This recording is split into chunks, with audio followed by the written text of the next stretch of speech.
وعلى آله وصحبه أجمعين أما بعد أعوذ بالله من الشيطان الرجيم بسم الله الرحمن الرحيم والعصر إن الإنسان لفي خسر إلا الذين آمنوا وعملوا الصالحات۔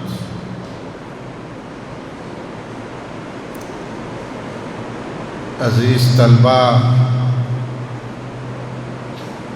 معمار قوم جماعت کے نونہال اور جماعت کی آبرو، اسٹیج پہ بیٹھے ہوئے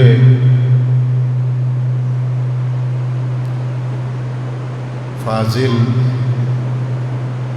اور لائق و فائق اساتذہ کرام،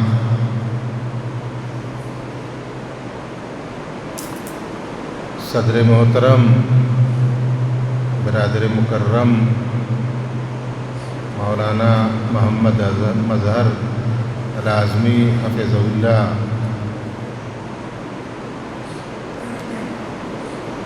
اور ہمارے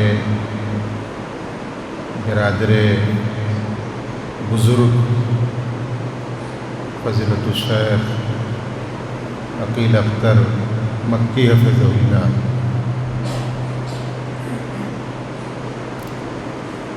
آج کی یہ دینی اور علمی مجلس جو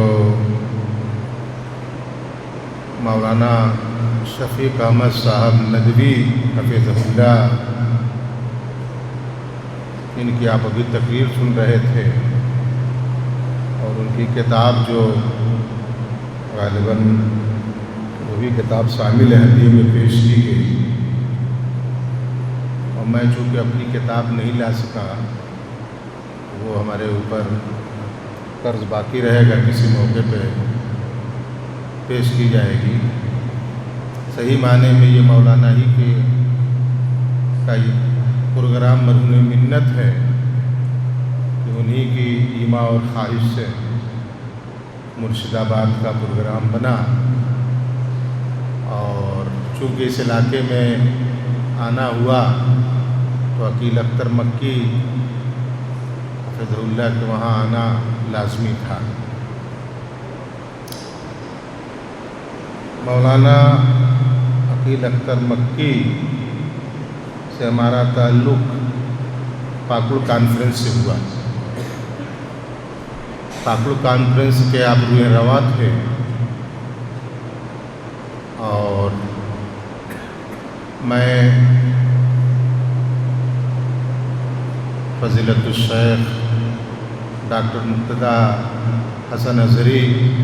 رحمۃ اللہ علیہ کے غالباً ساتھ، اور جہاں تک یاد پڑتا ہے مولانا عبد الوہاب حجازی کے ساتھ ہم لوگ یہاں آئے تھے، اور اس کانفرنس میں جو کچھ بھی ہو سکا ہم لوگوں نے اپنے تجربات کی بنیاد پہ کم سے کم ہفتہ بھر پہلے ہم لوگ آ گئے تھے۔ ہمارے تمام ساتھی جو ہیں جو اسٹیج پہ بیٹھے تھے لگ بھگ سبھی لوگ آ گئے تھے، چونکہ ہمارے ان دوستوں نے سن 1995 کے اندر جو 15 اپریل سن 1995 کو مئو کے اندر ایک کانفرنس منعقد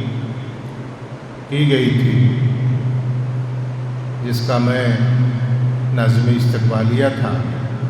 اور ہمارے یہ تمام دوست اس کے روح رواں یا پوری کانفرنس کے سمجھیے جان تھی۔ انہی لوگوں کی بدولت وہ کانفرنس کامیاب ہو سکی، اور آپ لوگوں کو معلوم ہونا چاہیے کہ آزادی کے بعد ہندوستان کے اندر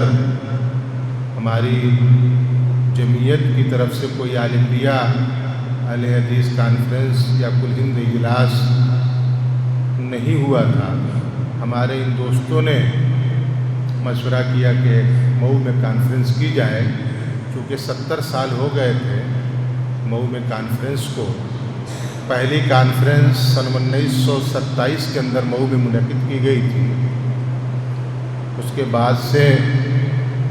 کوئی کانفرنس آل انڈیا نہیں ہوئی تھی مئو میں، لیکن آزادی کے بعد مئو کو یہ پھر شرف حاصل ہوا کہ وہ کانفرنس ہوئی، اور اس کے بعد جماعت کے افراد کو ایک حوصلہ ملا، ان کے ذمہ داروں کو ایک حوصلہ ملا اور قیادت تبدیل ہوئی، اور شیخ عقیل اختر مکی کے دوست اور میرے بھی دوست، جامعہ اسلامیہ مدینہ منورہ کے ہمارے ساتھی، ان کا حوصلہ اور جذبہ بڑھا۔ مئو میں بھی وہ شریک تھے، ہمارے گھر ان کا آنا جانا رہتا ہے اور گھریلو تعلقات ہیں۔ ان کو بھی حوصلہ ملا اور یہاں کانفرنس ہوئی، اور بڑی ہی کامیاب کانفرنس ہوئی۔ اتنی کامیاب کانفرنس ہوئی کہ پورے ہندوستان نہیں بلکہ پورے دنیا میں اس کی چرچا ہوئی، اس کا نام ہوا، اور ساتھ ہی عقیل اختر مکی کا بھی نام ہوا۔ اور ہم لوگوں نے بھی یہاں کے حالات، یہاں کے افراد اور یہاں کی جماعت کی حمیت، غیرت اور تعداد کو دیکھ کے ہم لوگ بڑا مسرور ہوئے کہ اتنی بڑی جماعت، اہل توحید کا اتنا بڑا قافلہ۔ بہرحال تب سے تعلقات ہے اور اب تک چلا آ رہا ہے۔ کئی دفعہ میرا یہاں آنا ہوا ہے، گنتی نہیں ہے، اور مولانا کی یہ خاص میں سمجھتا ہوں صفت اور خصوصیت ہے کہ سب لوگ یہ سمجھتے ہوں گے کہ مولانا مجھ کو بہت چاہتے ہیں، اور حقیقت یہ ہے کہ میں جتنا کم مایہ ہوں یا کم حیثیت ہوں، لیکن مولانا جس طرح سے مجھ کو پیار کرتے ہیں، مانتے ہیں، میں سمجھتا ہوں کہ اتنا شاید ہی کسی کو مانتے ہوں گے، لیکن یہ ان کی ایک شخصیت ہے کہ سبھی لوگ یہی سمجھتے ہوں گے کہ مجھ کو بہت مانتے ہیں۔ یہ ان کا اپنا فن ہے لوگوں کو لبھانے کا یا لوگوں کو بیوقوف بنانے کا۔ تو بہرحال تب سے تعلقات ہیں، مرات یہاں آنے کا اتفاق ہوا، پروگرام بھی ہوئے، لڑکیوں کا بھی پروگرام ہوا، لیکن ایک چیز میں یہ دیکھ رہا ہوں آپ لوگ طلباء کے حوالے سے کہ مولانا جتنا محنت اور لگن سے اس جامعہ کو سیکھ رہے ہیں، آپ یقین مانیے اتنی حسین اور خوبصورت مسجد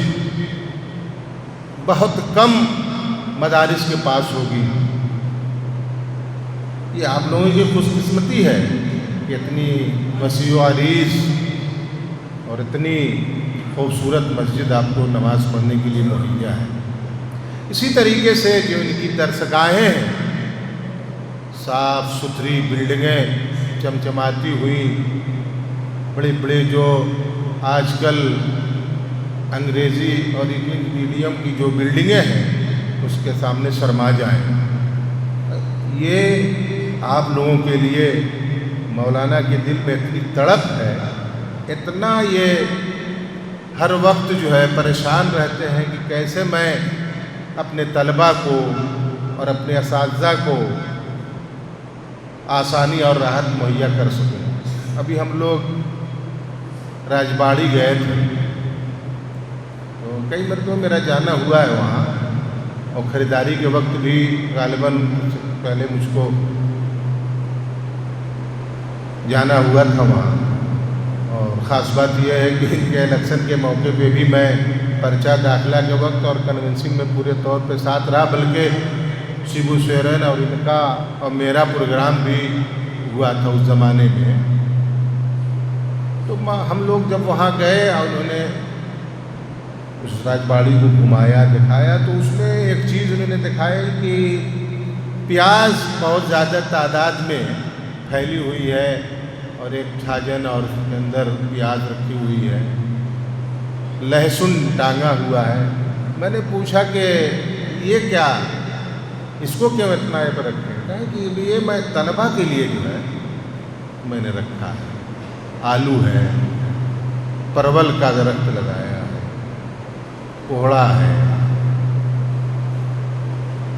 بیگن ہے، یعنی ہر طریقے کا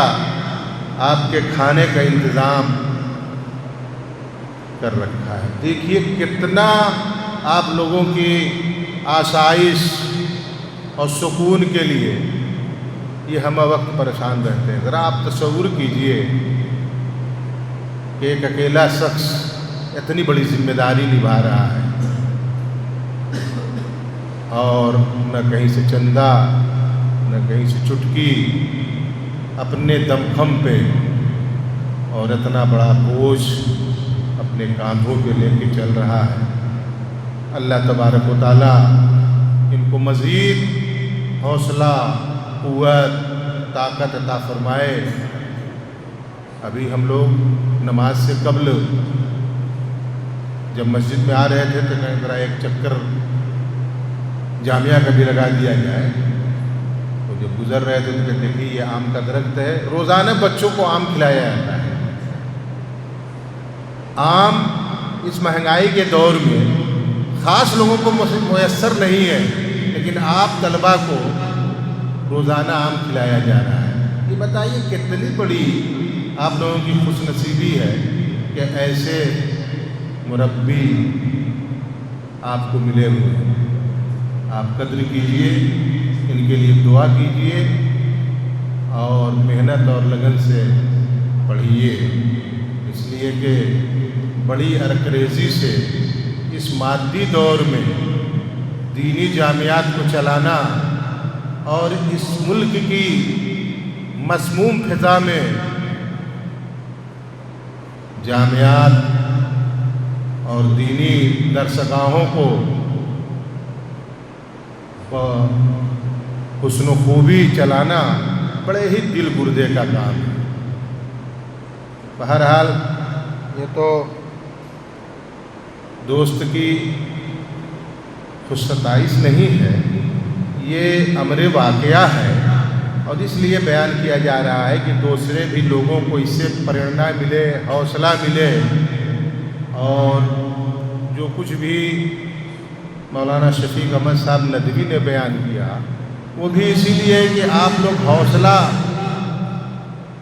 اپنا بھی بڑھائیں اور کچھ تحریر کے میدان میں آپ بھی آگے بڑھیں۔ ابھی آپ کے سامنے مولانا شفیق احمد صاحب عمری تقریر کر رہے تھے اور نظم بھی سنایا۔ ابھی ان کے کشکول میں بڑی ساری ان کی تخلیقات ہیں، نظمیں ہیں، غزلیں ہیں، حمد ہے۔ اگر آپ لوگوں کو بھوک نہ لگی ہو تو آپ جو ہے ان کی تخلیقات سے اپنی بھوک مٹا سکتے ہیں اور کئی ایک نظمیں یہ مسلسل سنا سکتے ہیں۔ ان کی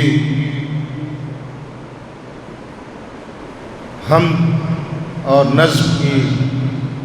بہت ساری کاوشیں ہیں، جس میں سے میں سمجھتا ہوں کہ سورہ فاتحہ کا منظوم ترجمہ، موسی صلات کا منظوم ترجمہ، بہت ساری، میں کتنا بتاؤں، یہ مئو کے بہت ہی ہونہار اور کوہ مشق شاعر ہیں۔ اللہ تبارک و تعالیٰ ان کے قلم میں اور روانی عطا فرمائے۔ مولانا شفیق احمد ندوی جو آپ لوگوں کو خطاب کر رہے تھے،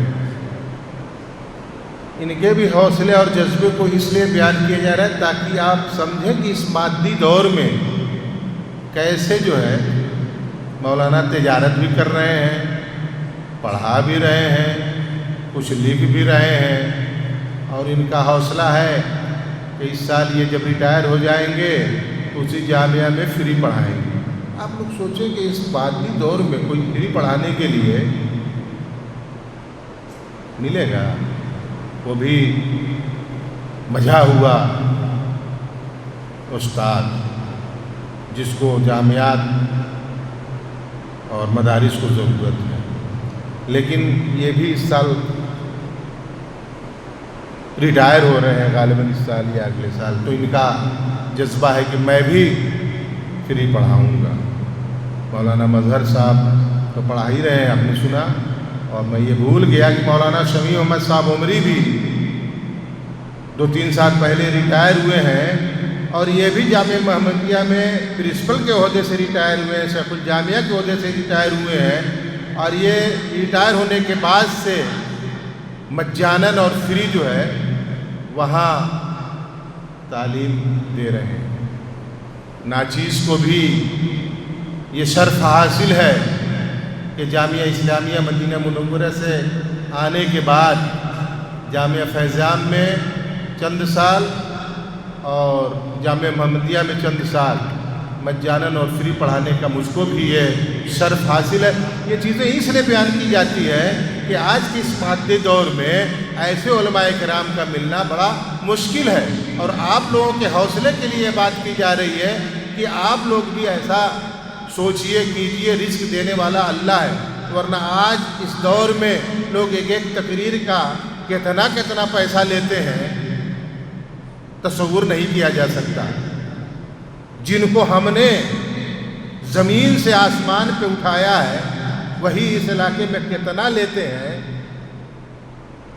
الامان والحفیظ۔ اور اس دور میں 1-2 روز نہیں، سال بھر، اور وہ بھی یہ نہیں کہ اگر فری پڑھا رہے ہیں تو ناگا کریں، چلو منمانی، کسی دن ناگا بھی نہیں کرتے۔ تو یہ چیزیں اساتذہ کے اندر، طلبہ کے اندر پیدا ہونی چاہیے۔ یہ بات آپ لوگ کہہ رہے ہیں کہ سوچتے ہوں گے کہ یہ تو اپنی ہی بات کر رہے ہیں۔ ہم اپنی بات اس لیے کر رہے ہیں کہ ہمارے دل میں یہ جذبہ ہے کہ آپ لوگ بھی دین کے نام پہ کچھ کیجئے۔ ابھی تو آپ طلبہ ہیں، اساتذہ کے لیے یہ بھی ایک نصیحت تو نہیں کہوں گا، لیکن ایک جو ہے سبق ہے کہ رزق دینے والا اللہ ہے، اور آپ کو وہ اگر دین کے راستے میں آپ نکلے ہیں تو کبھی آپ کو خالی ہاتھ وہ نہیں رکھے گا، وہ تو رزق متعین ہے، جو کچھ ملنا ہوگا وہ ملے گا آپ کو۔ اللہ تبارک و تعالی ہم سب لوگوں کو دین کی خدمت کرنے کی توفیق عطا فرمائے۔ ہمارے برادر مکرم عقیل اختر مکی صاحب کی آپ لوگوں کے تعلق سے، سنوارنے، بنانے، تربیت کے تعلق سے کتنی خواہش ہے۔ مجھ سے اکثر کہا کرتے ہیں کہ شیخ محفوظ الرحمن فیضی حفظہ اللہ کو ہمارے ادارے میں لے آئیے، 1 ہفتہ رکھیے، کچھ مذاکرہ علمیہ ہو، طلبہ فائدہ حاصل کریں۔ ایک مرتبہ میں لے کے آیا بھی تھا، لیکن ان کی خواہش ہے کہ مزید جو ہے وہ آئیں، لیکن ان کی کچھ اپنی مجبوری ہے، ان کی خواہش تو ہے لیکن آ نہیں پا رہے ہیں۔ میں اس لیے بات کر رہا ہوں کہ آپ لوگ جو ہے یہ سوچئے کہ آپ کے مدیر یا آپ کے ذمہ دار کس طرح سے آپ لوگوں کی تربیت اور تعلیم کے لیے پریشان اور سرگردہ رہتے ہیں اور ہمیشہ سوچتے رہتے ہیں۔ میں پڑھنے کے بعد تجارت سے منسلک ہو گیا، اور جیسا کہ مولانا شفیق احمد صاحب ندوی نے کہا کہ چلتے چلاتے ایک کتاب بھی وجود میں آ گئی جو الحمدللہ ہمارے لیے توشہ آخرت ہوگی، اور دفاع سنت کی حیثیت سے وہ ہم نے لکھا ہے، اس کے تعلق سے میں تحدیث نعمت ہی کے تعلق سے کہتا ہوں کہ استاد الاساتذہ اور بلا مبالغہ آج کے وقت ہندوستان میں شیخ محفوظ الرحمن فیضی کے پائے کا کوئی عالم اس وقت موجود نہیں ہے۔ ہم لوگ ہر اتوار کو اکٹھا ہوتے ہیں اور مختلف مسائل پہ مذاکرہ ہوتا ہے۔ جس مسئلے پہ بھی ہم لوگ گفتگو کرنا چاہتے ہیں، ہر مسئلے پہ ان کو جو ہے حدیثیں ازبر ہیں، علماء کے اقوال، محدثین کے اقوال، فقہا کے اقوال، کتنا ان کے پاس علم ہے، علم کے پہاڑ ہیں۔ میں بھی ان کا شاگرد ہوں، اس کے ساتھ رشید بھی لگا سکتے ہیں، اور بہت مانتے ہیں، مجھ کو بہت پیار کرتے ہیں۔ میری کتاب پہ انہوں نے پیش لفظ بھی لکھا۔ وہ مجھ سے کہنے لگے کہ اقبال، میں تو نہیں سمجھتا تھا کہ تم ایسی کتاب لکھو گے، لیکن تمہاری کتاب جب میں نے پڑھی تو بخاری جب میں پڑھاتا ہوں تو رفع الیدین کی بحث آتی ہے تو میں کوئی اور کتاب نہیں دیکھتا، بلکہ یہی کتاب میرے لیے کافی ہو جاتی ہے۔ چلیے بہرحال یہ تو باتیں ہو گئی ہم لوگوں کی اپنی، اس کو خودستائی کہیے یا دل کی بات کہیے۔ آپ لوگوں کے تعلق سے جامعات میں جو انتظام ہے، میں اپنے ہی دوستوں میں سے ایک اور دوست جو ہم سے بہت عمر میں بڑے ہیں، ان کے والد فیضان میں مدرس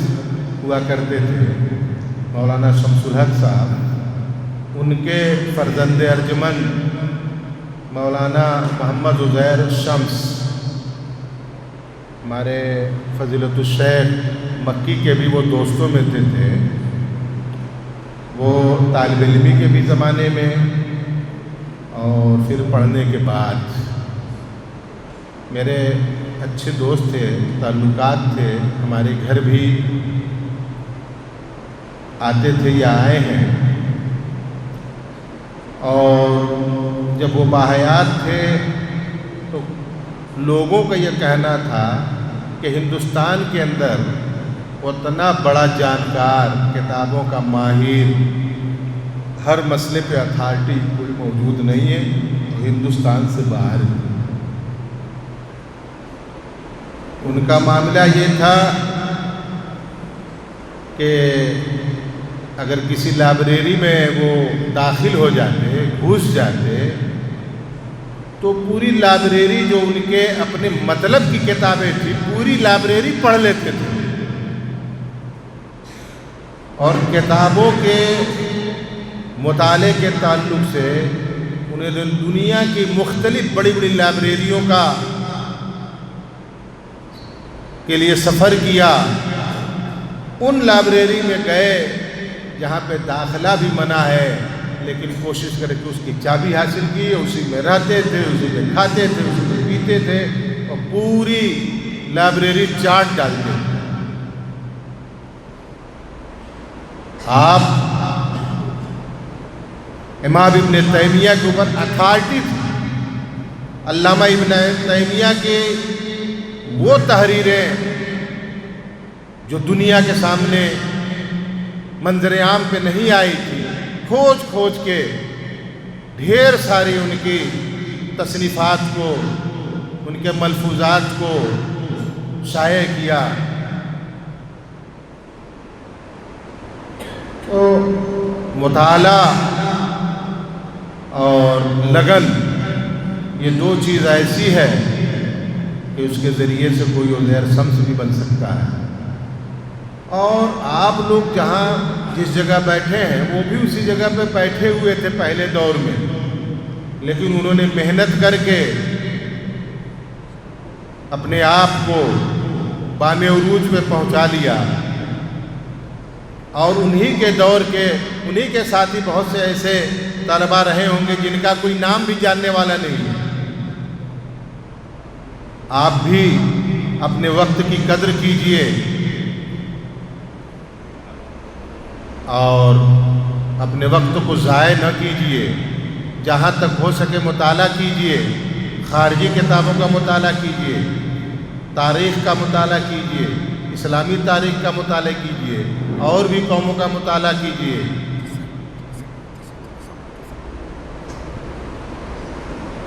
یہ موقع آپ کو جو ملا ہوا ہے اس کو غنیمت سمجھیے، اور میں بھی اپنی غنیمت اسی میں سمجھ رہا ہوں کہ آپ سے سلام کر کے رخصت ہو جاؤں۔ اللہ تبارک و تعالی ہم سب کو کہنے سے زیادہ کرنے کی توفیق عطا فرمائے، اور آپ تمام حضرات کو دین کی صحیح سمجھ عطا فرمائے۔ وآخر دعوانا ان الحمد للہ رب العالمین۔